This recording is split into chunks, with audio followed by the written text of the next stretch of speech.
भाई बीजेपी भाई टारगेट तो देखिए वो हर चुनाव में टारगेट देते हैं। ये पार्लियामेंट में प्रधानमंत्री ने कहा है। भाई प्रधानमंत्री ने बंगाल के गांव-गांव में घूम के कहा कि 200 सीट जीत रहे हैं। प्रधानमंत्री ने यहाँ मोदी जी ने और अमित शाह ने यहाँ दिल्ली में घूम घूम कर कहा हम 40 सीट जीत रहे हैं, आया 8 सीट। देखिए सेलेक्टिवली क्या है कि अमित शाह, किसी की इतनी हिम्मत तो है नहीं कि अमित शाह को बोले कि आपने कहा था बंगाल में और आपका नंबर नहीं आया। कोई नहीं पूछता है ये बात। प्रशांत किशोर ने कहा कि उनको 100 सीट आएगा, 100 से कम आएगा। आप ही के इंटरव्यू में मैंने कहा था और आपने कहा प्रशांत जी आपको हम लोग पूछेंगे, कैमरे पर पूछेंगे, नहीं होगा पूरे बीजेपी वाले ट्रोल करेंगे। मैंने कहा भैया कर लीजिएगा, अगर 100 से ज्यादा आएगा तो मैं छोड़ दूंगा, संन्यास ले लूंगा। उसके बाद मैं आपसे मिला हूं, इंटरव्यू दे रहा हूं, और अगर बीजेपी को 100 से ज्यादा आता तो आप मेरे से पूछते भी। लेकिन उस चुनाव के बाद कई बार आप अमित शाह से मिले, कई बार आपने उनका इंटरव्यू लिया। आपकी या किसी मीडिया वाले की ये जरूरत नहीं कर सकता है कि जाके अमित शाह से पूछे कि भाई 200 सीट आपने कहा था, अमित शाह जी आप इतने जगह चुनाव जीते हैं लेकिन बंगाल में आपसे गलती हो गई। ये कोई आज तक मुझे ये सवाल, मैं ये नहीं कह रहा हूं कि अमित शाह जवाब नहीं देंगे, वो देंगे जवाब। कोई सवाल पूछता ही नहीं है कि भाई आप 10 में 8 आप जीते लेकिन बंगाल में आपसे, आपके आकलन में, आपके अनुमान में गलती हुई। कम से कम इतना तो मानो भाई कि किसी दूसरे का किशोर जी आप नहीं, आपने अगर आपने अगर पूछा हो तो बताइए। मीडिया पे इतना पॉट शॉट लिया है तो आज इस ऑडियंस के सामने मैं कह रही हूं कि ये सवाल मैंने पूछा है, आपने रिसर्च कम की है, मैंने ज्यादा की है, और मैं ये ट्वीट आपके इस जवाब के साथ सोशल मीडिया पर पोस्ट करूंगी जहां ये सवाल पूछा गया है और अमित शाह का जवाब था हम टारगेट अपने कार्यकर्ता के लिए सेट करते हैं। तो बस ठीक है, बहुत अच्छी बात इन्होंने कही। अमित शाह जी ने जवाब दे दिया कि हम टारगेट अपने कार्यकर्ताओं के लिए सेट करते हैं। तो ये 370 का टारगेट भी उन्होंने अपने कार्यकर्ताओं के लिए सेट किया है। आपने जवाब दे दिया, आपने खुद से जवाब दिया। आपने सवाल पूछा, आपने सवाल पूछा कि मोदी जी ने कहा 370 क्यों कहा। वो इसलिए कहा जो आपने कहा, जो अमित शाह ने स्वीकार किया पब्लिकली कि ये तो टारगेट हम लोग अपने कार्यकर्ताओं के लिए सेट करते हैं। पब्लिक को ये नहीं मान लेना चाहिए कि ये कोई ध्रुव सत्य है या कोई ऐसी बात लिखी हो जो कि ऊपर नीचे नहीं हो सकती है। हर व्यक्ति, हर पार्टी, हर लीडर को यह अधिकार है कि वो टारगेट सेट करे, उसके लिए प्रयास करे। सफलता मिले तो बहुत अच्छी बात है, न मिले तो you should be humble enough to accept कि भाई मेरे से गलती हो गई। जबरदस्ती का ये मत कहिए कि मेरे से तो गलती हो ही नहीं सकता है, मैं अमित शाह हूं, मैंने बोल दिया तो ऐसा ही होगा। क्योंकि 2014 के बाद कम से कम 8 या 9 चुनाव में तो मैं उनके आमने सामने रहा हूं जहां पर कि उनके टारगेट जो उन्होंने कार्यकर्ताओं के लिए सेट किए उन्होंने हासिल नहीं किए। बिहार 2015 में 200 सीट ला रहे थे, 55 पे निपट गए। पंजाब में हम लोग को हरा रहे थे, अकाली बीजेपी सिरे से साफ हो गई। उसके बाद आंध्र प्रदेश में टीडीपी बीजेपी सरकार गठबंधन था। मैं आपको 8-9 ऐसे राज्यों, लेकिन इसकी चर्चा नहीं करते हैं, इसकी चर्चा नहीं करते, वो भूल जाते हैं। जो जीता उसी को बढ़ाते हैं बोले जा रहे हैं। निश्चित तौर पे वो ज्यादा जीते हैं, कम हारे हैं। मैं ये नहीं कह रहा हूं कि वो चुनाव जीते नहीं, वो ज्यादा जीते हैं, कम हारे हैं, लेकिन हारे हैं। ऐसी बात नहीं है कि वो चुनाव हारे नहीं, और जो उन्होंने कह दिया वो इसीलिए आपसे पूछ रही हूं कि 370 का पार्टी का कहना है कि उनका टारगेट है और वो 370 देखिए, आप क्या समझते हैं रियलिस्टिक नंबर क्या है? बार बार आपको कह रहा हूं, मैं ये तो दावा नहीं कर सकता हूं। मैं पहले कहा कि नंबर मैं नहीं, मेरी क्षमता नहीं कि मैं नंबर किसी के बता सकूं, लेकिन बीजेपी अपने दम पर 370 सीट जीत जाए इसकी संभावना बहुत कम है, बहुत कम है। रियलिस्टिक नंबर पिछली बार 300 मुझे ये नहीं पता है, ऊपर के नीचे मुझे ये नहीं मालूम, इतना तो बता दीजिए। नहीं, मुझे ये नहीं मालूम है। मैं आपको इतना बहुत फोर्स कर रहे हैं तो इतना कह सकता हूं कि चाहे प्रधानमंत्री ने ये बात पार्लियामेंट में कही हो, 370 भाजपा को अपनी सीट, एनडीए की बात नहीं हो रही, अपने भाजपा को अकेले 370 सीट आ जाए, इसकी संभावना करीब करीब 0 ही मानता हूं मैं। अगर आएगा तो I will be very very surprised. Bengal में 18 सीट्स पिछले चुनाव में, लोकसभा चुनाव में बीजेपी को मिली थी। बंगाल आपने बहुत नजदीक से देखा है, काफी काम किया है। इस बार ग्राउंड सिचुएशन क्या है? खास करके संदेश खाली का जो मुद्दा उठा है वो तृणमूल कांग्रेस को नुकसान करेगा, बीजेपी को क्या फायदा? मैं बंगाल में अभी जमीन पे नहीं हूं, मैं फर्स्ट हैंड मेरा कोई एक्सपीरियंस नहीं है, लेकिन संदेश खाली जैसे जब भी मुद्दे आते हैं तो no matter what you claim, जो रूलिंग पार्टी है उसको उसका नुकसान होगा ही होगा। बट संदेश खाली विथ और विदाउट संदेश खाली, BJP has been on upsurge in Bengal. Make no mistake, lot of people sitting in Delhi they think कि बंगाल में तो बीजेपी खत्म हो गई। बीजेपी आज भी वहां बहुत मजबूत पॉलिटिकल फोर्स है, and with the increasing anti incumbency against TMC, क्योंकि उनके 12-13 साल हो गए सरकार में, TMC will find it increasingly difficult to defend their territory. So to that extent, I do not see BJP going down below what they got in 2019. तो विधानसभा के मुकाबले बीजेपी बहुत अच्छा परफॉर्मेंस लोकसभा में पश्चिम बंगाल में कर सकती है, and that will come as a surprise to many people in Delhi who are thinking कि बीजेपी बंगाल में खत्म हो गई है या बहुत कमजोर हो गई है। मुझे ऐसा लगता है कि लोकसभा में बीजेपी को बंगाल में अच्छे नंबर, बहुत अच्छे नंबर आ सकते हैं। साउथ में BJP is expanding, they have been trying to expand their base and support in east and south, not only in south. Telangana में they are already around 14%, so I see that voting percent is again going up in favor of BJP. Another state which again is not being followed from the BJP's point that closely is Tamil Nadu. Again, I see in Tamil Nadu probably for the first time BJP will break into double digit vote share.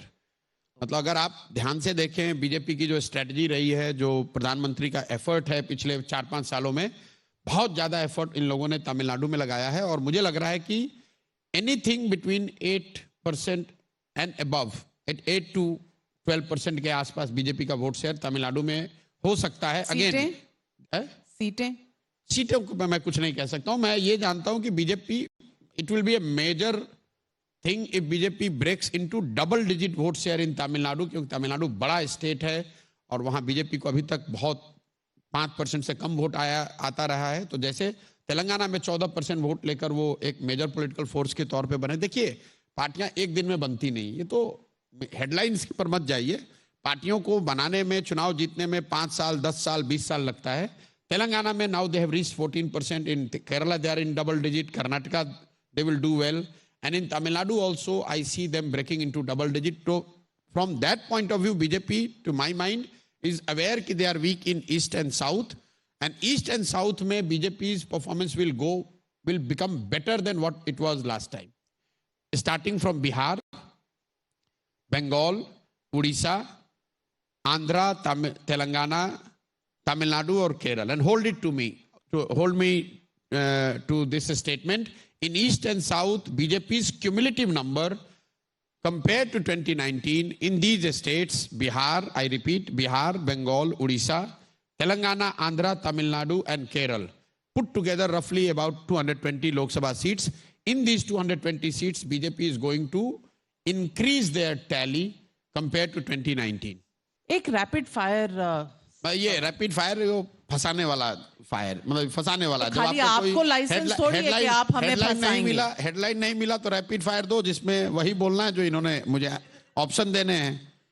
Rahul Gandhi अच्छे हैं खराब हैं, तो कुछ तो कुछ बोलोगे। अच्छे बोले तो भी मारे गए, बुरे कहे तो भी मारे गए। ये मेरा क्वेश्चन ही नहीं था, इन्होंने खुद जवाब। चलिए तो चलिए, फिर आपने जो सवाल पूछा नहीं, आप रैपिड फायर अपना कर लो, ओरिजिनल जो लेके आए वो कर लो। अच्छा, तो आप बताइए, मोदी के बनाम मैं 4 नाम बताती हूँ, इनमें से कौन उनको रियल चैलेंज दे सकता है for a prime ministerial role? Rahul Gandhi, Priyanka Gandhi Vadra, Mamata Banerjee, Arvind Kejriwal.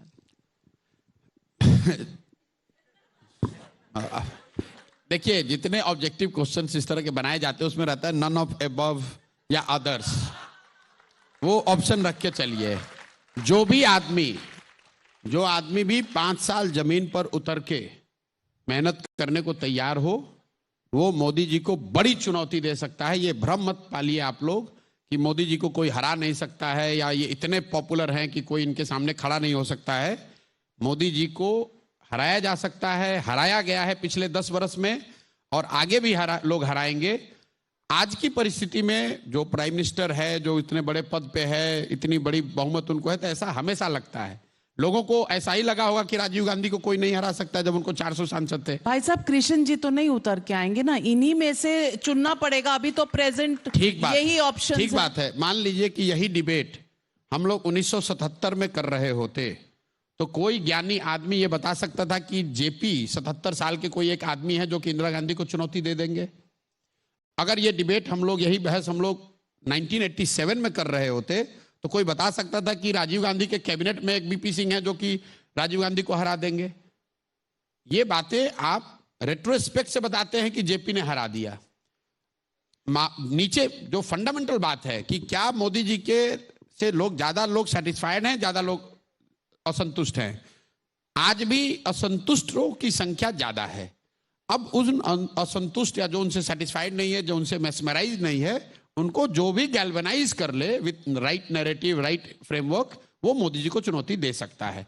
ये बात बिल्कुल नहीं कहिए, ये गलत बात। इसलिए नहीं कि मैं कह रहा हूं, ये गलत बात है कि कोई ये कह रहा है कि इनको कोई चुनौती नहीं दे सकता है। देश में 10 साल 15 साल कई लोगों ने राज किया है और मोदी जी से बड़े बहुमत से राज किया है, मोदी जी से ज्यादा वोट शेयर लेके राज किया है।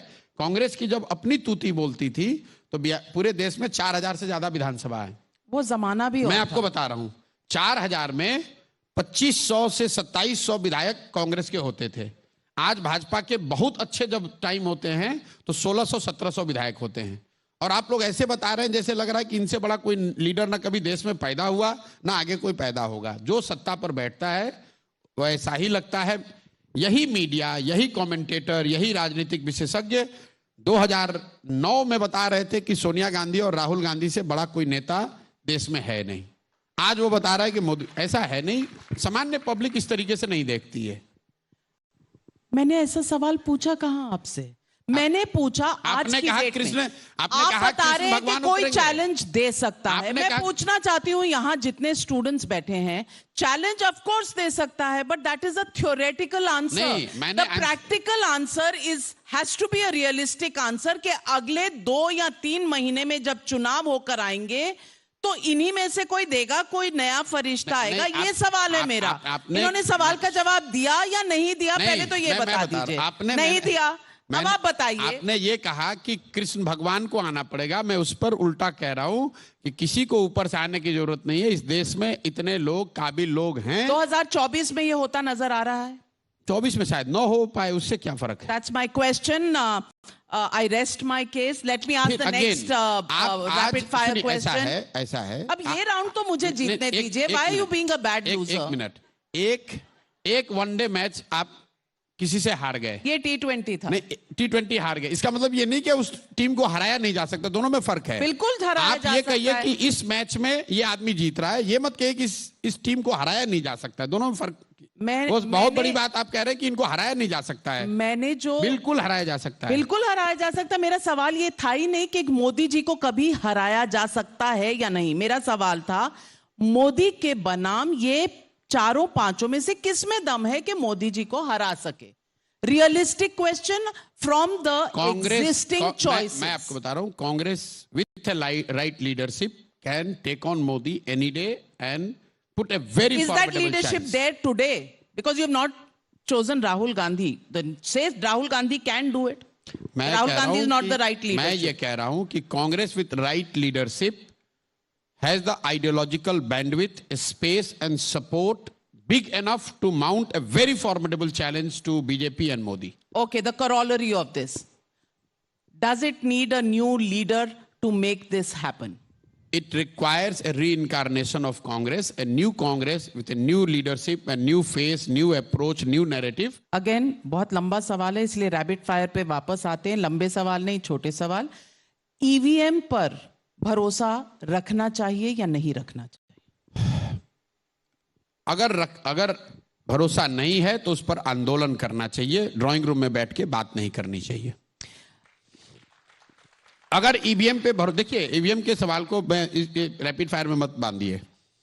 3 इसके पहलू हैं। एक टेक्निकल पहलू है, एक ऑपरेशनल पहलू है और एक पॉलिटिकल बात है। Technically whether EVMs can be hacked और नॉट, कोई भी आदमी जो टेक्नोलॉजी समझता है वो कहेगा हाँ भैया थियोरेटिकल प्रोबेबिलिटी है, किया जा सकता है।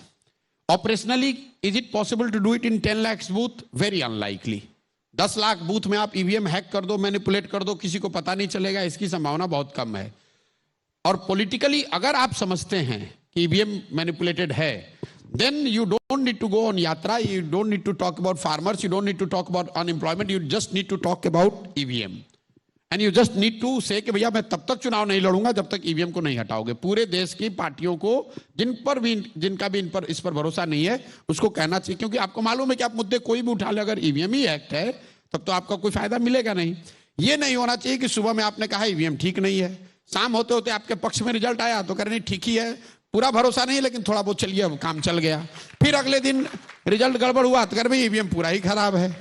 अगर ईवीएम खराब है तो मैं ये नहीं कह रहा हूं कि है कि नहीं है, अगर है तो आप ऐसा मानते हैं तो आप कृपा करके आइए, रोड पर उतरिए, लड़ाई लड़िए। पहले यूपी बिहार में चुनाव में बूथ कैप्चरिंग होता था, वही बूथ वोट का लूट है, तो उसको कैसे रोका गया? लोग खड़े हुए, लोग लड़ाई लड़े, लोगों ने इलेक्शन कमीशन के साथ मिलकर वो व्यवस्था बनाई कि चाहे 50 लोगों की जान जाए, आंदोलन हुए कि भाई आप बूथ नहीं लूट सकते, हमारा वोट हमको आपको देना ही पड़ेगा।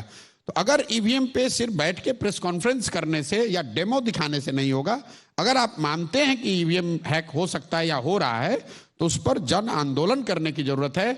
और वो ज्यादा पोटेंट हथियार है, बजाय इसके कि रोज बैठ के सुविधा अनुसार ब्रेकफास्ट पे ईवीएम खराब है, लंच पे भी ईवीएम भरोसे वाला है, शाम होते होते हो भी सकता है नहीं भी हो सकता है, वो नहीं होना चाहिए।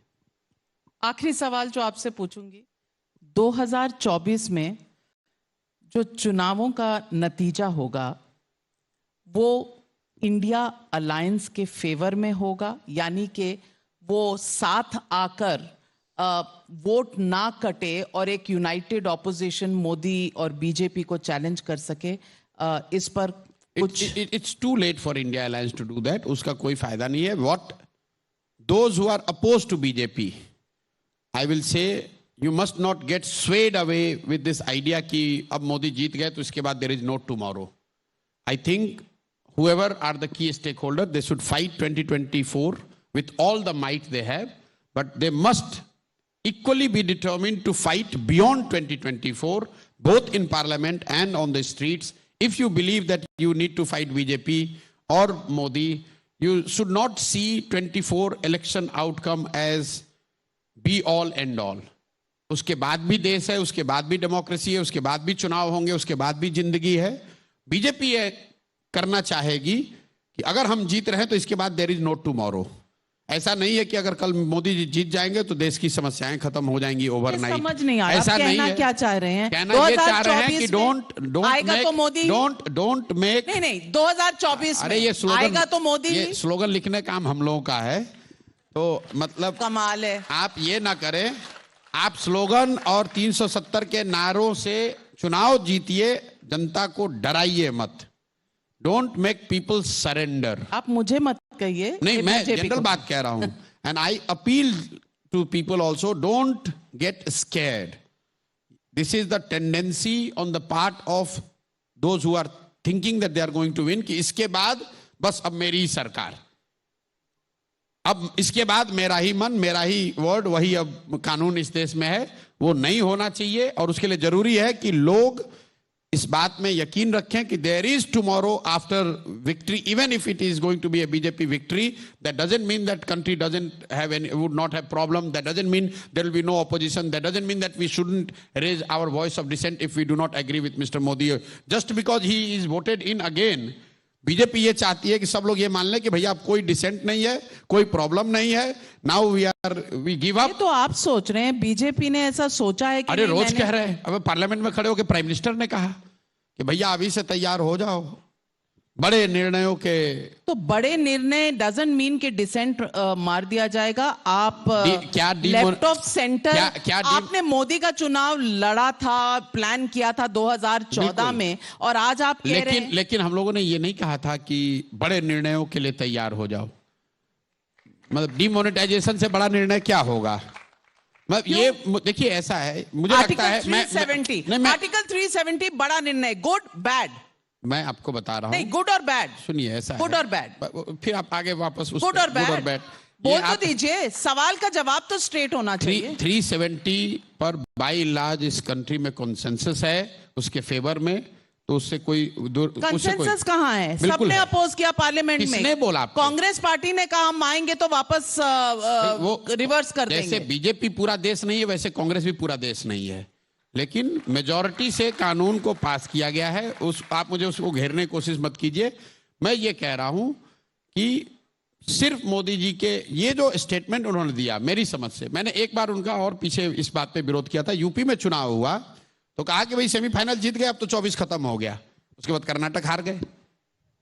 तो ये कहना मतलब एक जीत का मतलब ये नहीं है कि अब आगे कोई जीत नहीं, आगे आपके पास चुनौती नहीं होगी।